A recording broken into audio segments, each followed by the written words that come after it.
A jury has found Peter Khill not guilty of second-degree murder, but guilty of manslaughter in the shooting death of Jonathan Styres. There was an intense emotional response in the courtroom. Khill hugged his wife, who was crying, and tears were also coming from members of the Styres family. Peter Khill shot and killed Jonathan Styres in his driveway in 2016. During the trial, the Crown emphasized that Khill didn't call 911 when he noticed someone on his property. Instead, he grabbed his shotgun and headed outside. Styres, who was from Six Nations, was shot twice. Khill's girlfriend then called police. Ambulance, what is your emergency? Hi, somebody's been shot. Khill told the court he acted in self-defense, saying he believed the man breaking into his truck was armed. The defense argued that Khill didn't want to kill anyone that night and performed CPR on Styres.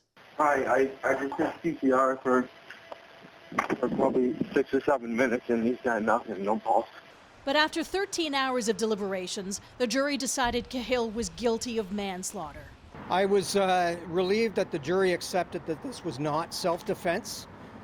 We did charge for murder. We thought that was the appropriate charge, but the jury felt that there were obviously their interpretation of the facts was such that they thought that manslaughter was a more appropriate conviction. Manslaughter with a firearm carries a minimum sentence of 4 years.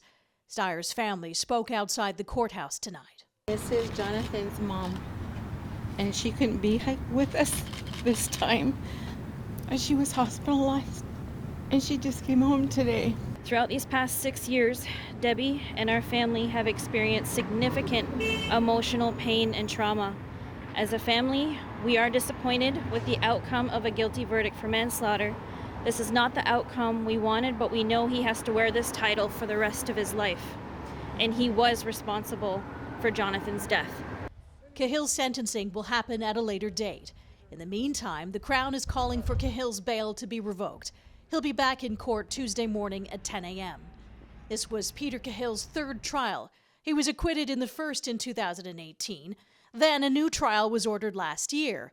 It began in November, but ended in a mistrial. In this case, it would be a decision by the defense if they wanted to appeal, but they have to establish that there's grounds to appeal as well.